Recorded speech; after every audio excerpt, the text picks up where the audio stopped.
Maksudnya apa? Yuk kita jadi diri kita sendiri saja. Nggak usah terlalu peduli dengan komentarnya orang. Orang yang peduli dengan kita itu nggak akan banyak berpikir, dia pasti menerima apa saja yang kita lakukan, kita katakan. Sebaliknya, orang yang tidak peduli dengan kita, dia tidak akan mau berpikir dalam tentang apa yang kita lakukan, apa yang kita katakan. Jadi, berarti apa? Tidak usah tergantung pada komentarnya orang. Tidak usah tergantung pada pikiran-pikirannya orang yang tidak selalu relevan. Mari kita jadi diri kita sendiri. Dan kita menyampaikan apa yang ingin kita sampaikan, kita diam kalau memang tidak ingin bicara, pokoknya kita hidup sesuai keinginan kita menjadi diri kita sendiri. Nah, ada lagi pandangannya William James. William James ini punya pandangan tentang identitas. Menurut dia, identitas dalam diri seseorang itu bisa ada 3 jenis yang bisa saling berbeda. Yang pertama, aku menurut diriku.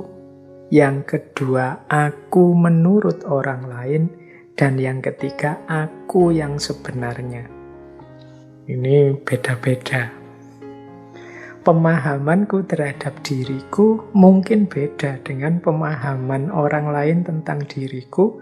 Bahkan bisa juga beda dengan kenyataan diriku yang sebenarnya. Misalnya, ada orang yang permisif, menganggap dirinya itu baik terus. Padahal hakikatnya dirinya itu buruk. Dirinya itu suka bohong. Tapi dia merasa, loh, kebohonganku itu kan beralasan. Kebohonganku demi kebaikan. Sehingga kebohongan itu dihitung sebagai baik. Sebenarnya kan dia bohong, sebenarnya dia ini pembohong, tapi dia memahami dirinya sebagai orang yang baik, mulia. Mungkin orang lain punya pandangan berbeda, mungkin dia tidak tahu faktanya, cuma ngerti setengahnya, ya dianggapnya, orang ini mungkin terpaksa bohong misalnya. Itu kan beda antara anggapanku tentang diriku, anggapan orang lain padaku, dan hakikat diriku yang sebenarnya. Maka kata William James, ketika 2 orang bertemu, itu sebenarnya ada 6 orang yang hadir. Yang pertama apa? Yaitu pandangan masing-masing tentang dirinya. Jadi kalau 2 orang bertemu, yang pertama ketemu itu pemahaman masing-masing orang, yang ketemu itu tentang dirinya sendiri-sendiri. Kemudian 2 lagi yang ketemu adalah pandangan masing-masing tentang yang lain. Pandanganku tentang dirimu dan pandanganmu tentang diriku. Ini kan 2. Dan yang ketiga, hakikat yang sebenarnya dari diri masing-masing. Itu kan 2 lagi, berarti 6. Jadi kalau kita ketemu 4 mata, itu sebenarnya yang ketemu tidak 4 mata, tapi 12 mata. Jadi orang yang 2 orang pertama ini aku menurut diriku masing-masing, 2 orang kedua aku menurut masing-masing kita menurut orang lain, dan yang ketiga aku yang sebenarnya. Ini masing-masing kan 2 jadi 6, matanya 2 jadi 12. Jadi pertemuan 4 mata itu sebenarnya pertemuan 12 mata. Ini menurut William James. Jadi kalau teman-teman nanti berefleksi, memahami diri, coba didalami lagi. Di mana titik beda antara pandanganku tentang diriku sendiri dengan diriku sendiri yang sejati dengan pandangannya orang lain terhadap diriku. Ini bisa jadi beda-beda. Nah, menarik kalau teman-teman bisa mengajak teman yang lain, misalnya punya teman akrab, diajak berefleksi tentang diri masing-masing. Kira-kira menurutmu aku itu seperti apa sih? Kalau menurutku aku itu seperti ini, kalau menurutmu sama enggak seperti itu? Nah, nanti tinggal dilanjutkan sebenarnya aku itu seperti apa. Jadi Bisa sesama sahabat mungkin saling membantu mengenali diri. Kalau dalam ilmu psikologi itu tentang pengenalan diri itu kita dikenal ada 4 wilayah. Ada wilayah yang terbuka, ada wilayah yang tersembunyi, ada wilayah buta, dan ada wilayah yang tidak diketahui.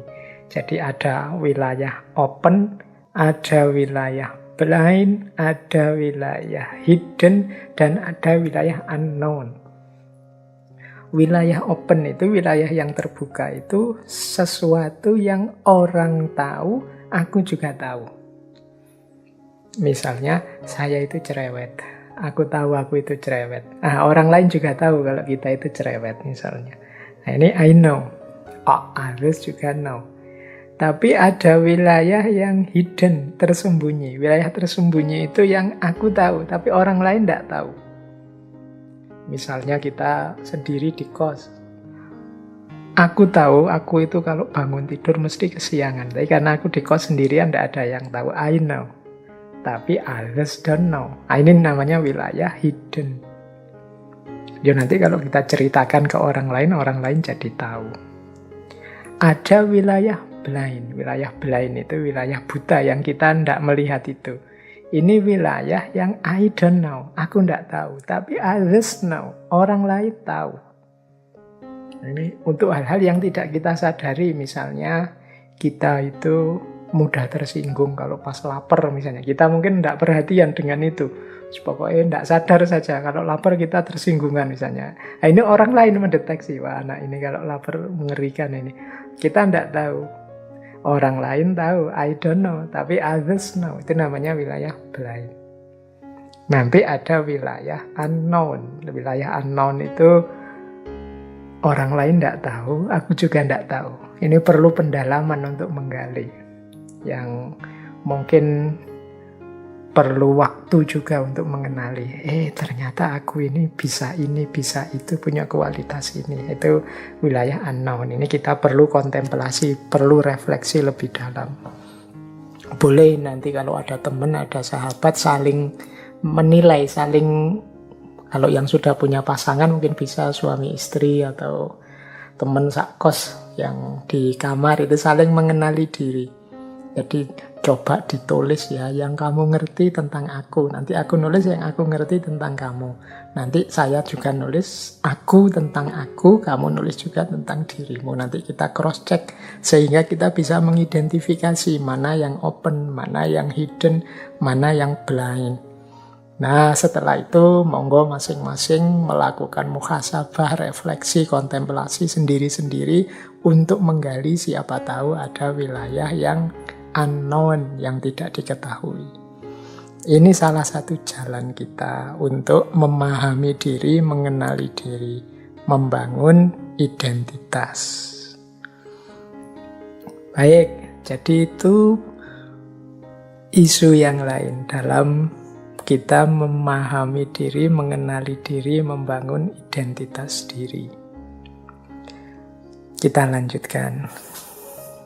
Nah, penting juga saat kita melakukan self-identity, ada isu lagi yang banyak ditekankan oleh para filosof, yaitu terimalah diri kita sendiri. Mari kita menjadi diri sendiri. Ini menjadi isu di banyak hal. Misalnya ada kalimat dari Lao Tzu itu. Misalnya, angsa itu tidak perlu mandi untuk membuat dirinya putih. Demikian juga, engkau tidak perlu melakukan apapun, engkau hanya perlu menjadi dirimu. Nah, ini kalimat dari Lao Tzu. Jadi berarti apa? Memahami diri itu bukan kok terus menipu diri. Tapi yuk jadi diri kita sendiri saja dulu. Kita pahami potensi-potensi, kelebihan-kelebihan kita. Dan itu yang kita hidupkan. Jangan takut atau jangan banyak terpengaruh oleh hal-hal di luar diri sampai kita melupakan hakikat diri kita yang sejati. Jadi the snow goose need not bath to make itself white. Neither need you do anything but be yourself. Jadi angsa itu tidak perlu mandi untuk membuat dirinya jadi putih. Demikian pula engkau tidak perlu melakukan hal-hal yang lain, tapi hanya jadilah dirimu sendiri. Dan ini dikuatkan oleh Dr. Seuss. Ini tokoh yang bolak-balik sering kita singgung ya di bulan yang lalu. Kata beliau begini, jadilah dirimu sendiri. Katakan apa yang engkau rasakan. Karena mereka yang keberatan tidak menganggapnya penting, mereka yang menganggapnya penting tidak keberatan. Maksudnya apa? Yuk kita jadi diri kita sendiri saja. Tidak usah terlalu peduli dengan komentarnya orang. Orang yang peduli dengan kita itu tidak akan banyak berpikir, dia pasti menerima apa saja yang kita lakukan, kita katakan. Sebaliknya, orang yang tidak peduli dengan kita, dia tidak akan mau berpikir dalam tentang apa yang kita lakukan, apa yang kita katakan. Jadi, berarti apa? Tidak usah tergantung pada komentarnya orang. Tidak usah tergantung pada pikiran-pikirannya orang yang tidak selalu relevan. Mari kita jadi diri kita sendiri. Dan kita menyampaikan apa yang ingin kita sampaikan. Kita diam kalau memang tidak ingin bicara. Pokoknya kita hidup sesuai keinginan kita, menjadi diri kita sendiri. Ini mirip seperti pepatah, jadilah diri sendiri sesuai yang kita inginkan, karena orang yang suka kepada kita tetap akan suka kepada kita apapun yang kita lakukan, apapun yang kita jalankan. Sebaliknya, orang yang tidak suka pada kita tetap akan mencari celah-celah untuk menyatakan bahwa kita salah, kita keliru, apapun yang kita jalankan, apapun yang kita lakukan. Baik, ya ini nasihat pertama tentang self-identity. Ini berarti yuk kita menjadi diri kita sendiri secara otentik. Kalau iya ya kita bilang iya, kalau tidak ya kita berani bilang tidak. Prinsip pertama. Prinsip kedua dari self-identity adalah, jadi ini membangun identitas diri. Identitas itu sesuatu yang seperti saya bilang di awal tadi, bukan harga mati.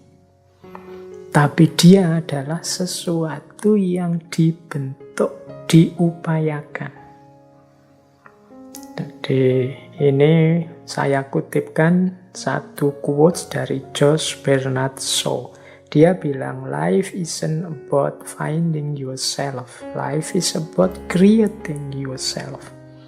Hidup itu bukan tentang menemukan dirimu, tetapi hidup itu tentang menciptakan dirimu.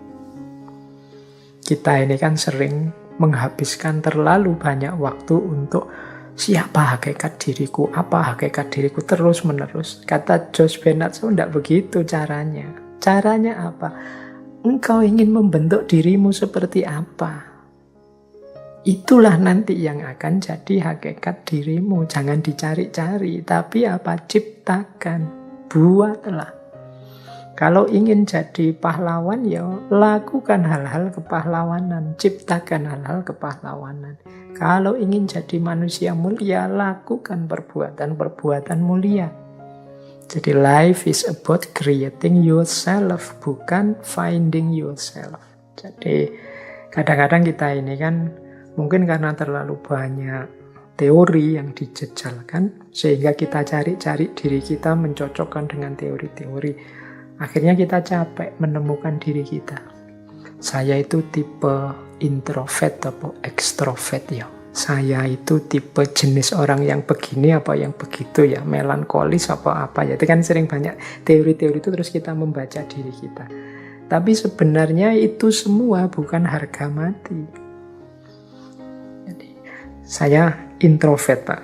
Tapi saya akan berjuang untuk mengatasi introvert saya biar tidak terlalu introvert. Saya juga ingin jadi orang yang pintar bersosialisasi. Pasti bisa. Karena apa? Life is about creating yourself. Jangan menyerah dengan karakter yang sedang kita miliki hari ini. Wong karakter itu bukan harga mati. Dia sesuatu yang bisa kita ciptakan, kita hidupkan, kita biasakan. Jadi rumus kedua tentang self-identity, kalau tadi rumus yang pertama kan jadilah otentik, tapi ini yang kedua dilanjutkan. Yaitu mari kita ciptakan diri kita bentuk diri kita sesuai yang kita inginkan. Bahkan nanti di situ saya tambahi quotes dari Mahatma Gandhi. Beliau menegaskan, a man is but the product of his thought. What he thinks he becomes. Manusia itu hanyalah produk dari pikiran-pikirannya. Apa yang dia pikirkan, seperti itulah dia terbentuk. Berarti apa? Yuk kita berpikir yang positif-positif, yang produktif-produktif. Kita berpikir yang baik-baik. Tentang diri kita, lingkungan kita, masyarakat kita. Disitulah kita juga akan terbentuk jadi orang baik. Pikiran kita yang baik akan melahirkan kata-kata yang baik, melahirkan tindakan yang baik, dan melahirkan kebiasaan-kebiasaan yang baik. Kalau hidup kita ada di siklus ini, pikiran baik, kata-kata baik, tindakan baik, kebiasaan baik, ya pasti karakter kita akan terbentuk jadi karakter baik. Identitas kita adalah identitas orang baik. Nah, jadi ini rumus kedua saat kita membangun self-identity, membangun identitas diri kita. Rumus yang ketiga untuk self-identity adalah identitas kita itu sifatnya adalah ongoing proses, senantiasa berproses, tidak mandek, tidak harga mati. Ini seperti kalimat yang saya ambil quotes dari William Shakespeare. We know what we are, but not what we may be. Kita tahu siapa kita sekarang, tapi kita tidak tahu what we may be. Apa kita, siapa kita nantinya. Jadi berarti apa? Ya saya sekarang seperti ini, diterima saja. Tapi kan besok bisa jadi berubah. Asal kita rancang sejak sekarang. Nah, itu identity. Iya sih, saya sekarang orangnya pemalu, pendiam, introvert. Suka negative thinking misalnya, sekarang. Tapi kan kalau memang aku berniat mengubah diriku, ya siapa tahu besok aku bisa berkembang jauh lebih baik. Dan tentunya kita juga kan ingin jadi jauh lebih baik. Jadi, we know what we are. Kita mungkin bisa membaca siapa diri kita sekarang, tapi but not what we may be. Siapa tahu kita yang akan datang. Karena tidak ada identitas yang fix. Ya saya sekarang pemalu sih, tapi bukan berarti kepemaluan saya ini harga mati. Sampai besok-besok aku ya pemalu. Kalau kita mau bisa kok mengubah sifat pemalu kita, misalnya jadi agak pemberani misalnya. Itu what may be. Maka orang jangan putus asa dengan kondisinya, dengan situasinya, dengan identitasnya saat ini. Karena identitas, karakter, situasi itu sifatnya ongoing proses. Terus-menerus berubah, bahkan tidak ada titik akhirnya. Kitalah nanti yang bisa menentukan kita ingin jadi apa, kita ingin terbentuk seperti apa. Ini dikuatkan oleh quotes dari Lao Tzu. When I let go of what I am, I become what I might be. Kalau aku melepaskan diriku saat ini, aku menjadi diriku yang mungkin. Diriku yang mungkin itu ya, diriku mungkin yang lebih baik, mungkin yang lebih sukses, mungkin yang lebih luar biasa, mungkin yang lebih dahsyat dari sekarang. Syaratnya apa? Let go of what I am. Berani melepaskan, berani keluar dari zona nyaman saat ini, berani out of box. Nah, maka akan ketemu dengan what I might be. Jadi identitas itu bisa bersifat ongoing proses. Bisa berubah terus-menerus. Tidak ada yang pasti, tidak ada yang eksak terus-menerus begitu. Seperti sering saya jelaskan kan, hidupnya manusia itu serba dinamis, berubah. Maka we know what we are, but not what we may be. Kita tahu siapa diri kita sekarang, tapi seperti apa kita besok, kita tidak tahu. Semuanya tergantung kemauan, keinginan, dan keseriusan kita dalam menjalani hidup, mengkonstitusi diri kita. Baik. Nah, ini waktunya tinggal sedikit.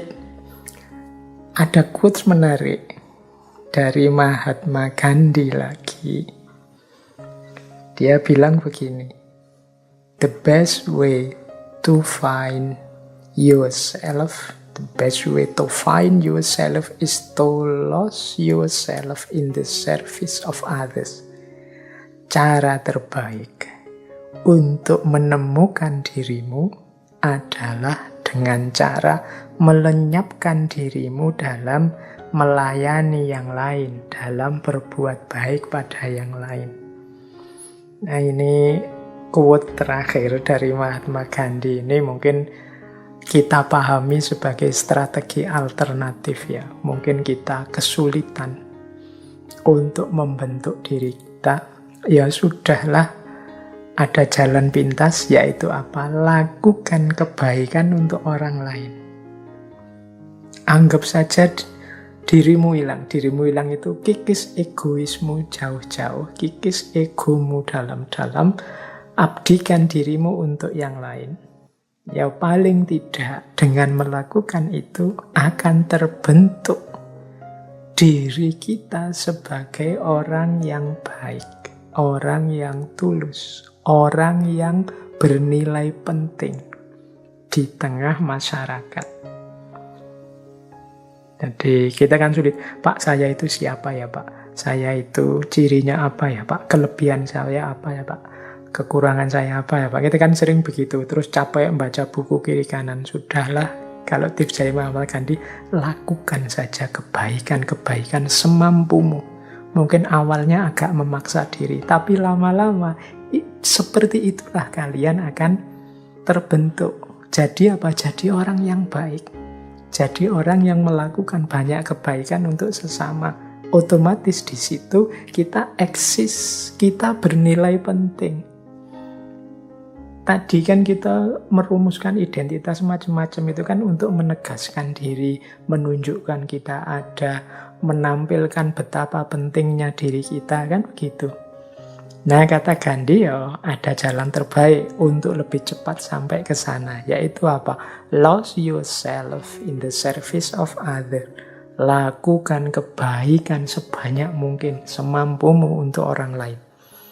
Otomatis nanti lama-lama terbentuklah identitas dirimu sebagai orang yang baik. Tampillah kalian eksis sebagai orang yang baik. Otomatis nilai dirimu jadi penting. Orang lain mendapatkan kemanfaatan dari hidupmu. Jadi ini jalan praktis dari Mahatma Gandhi. Kalau mungkin di antara teman-teman yang kesulitan melakukan konstitusi diri, identifikasi diri yang mendalam, rumit seperti para filosof, ya sudahlah, teman-teman punya konsep kebaikan apa, ngerti yang baik-baik apa, paham yang bisa dilakukan apa, lakukan itu semaksimal mungkin. Disitulah nanti diri kita akan terbentuk. The best way to find yourself is to lose in the service of others. Terakhir, ini tak tambahi satu lagi, kalau tadi alternatif dari Mahatma Gandhi, ini ada lagi satu alternatif dari Maulana Rumi. Cuma ini mungkin lain waktu akan saya jelaskan jauh lebih panjang, karena sesi malam hari ini kita belum sempat masuk ke aspek identitas dari perspektif agama, khususnya dari perspektif tasawuf. Tapi kita bikin trailernya dulu ya. Ini dari Maulana Jalaluddin Rumi. Kata beliau begini, how do I know who I am or where I am? How could a single wave look at itself in an ocean? Bagaimana aku bisa tahu siapa aku atau di mana aku? Bagaimana sepotong gelombang bisa mengidentifikasi dirinya di tengah lautan? Nah, ini Maulana Rumi. Jadi ini pandangan yang mewakili kalangan tasawuf yang membangun identitas diri dalam naungan hadirat ilahi. Jadi bagaimana kita menegaskan keberadaan kita justru sebagai citra diri Tuhan yang ada di muka bumi. Yang itu justru yang tampil dari hadirnya kita itu bukan diri kita, tapi citra Tuhannya. Seperti setetes air yang ada di tengah samudera. Jadi setetes air tadi mewakili hadirnya samudera. Tetapi ketika dia ada di tengah samudera, ya bagaimana setetes air tadi mampu mengidentifikasi diri, karena yang ada, yang tampak tentunya adalah samudranya, bukan setetes airnya. Baik, ini mungkin lain waktu kita perdalamnya. Ini perspektif tasawuf tentang identitas diri. Kemudian sebelumnya tadi perspektifnya Mahatma Gandhi tentang identitas diri. Bagaimana kita temukan identitas diri dalam pengabdian dan kebaikan.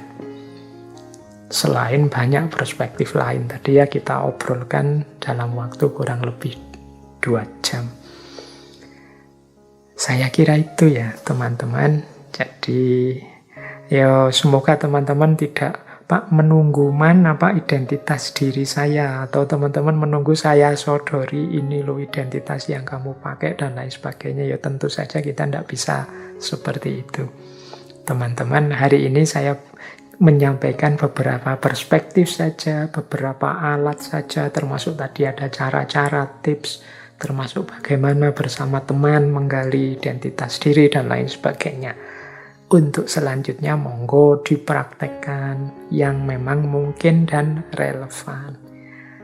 Sedikit-sedikit semoga bisa meningkatkan kualitas diri kita. Baik, saya kira itu teman-teman untuk sesi malam hari ini. Insya Allah kita lanjutkan minggu depan.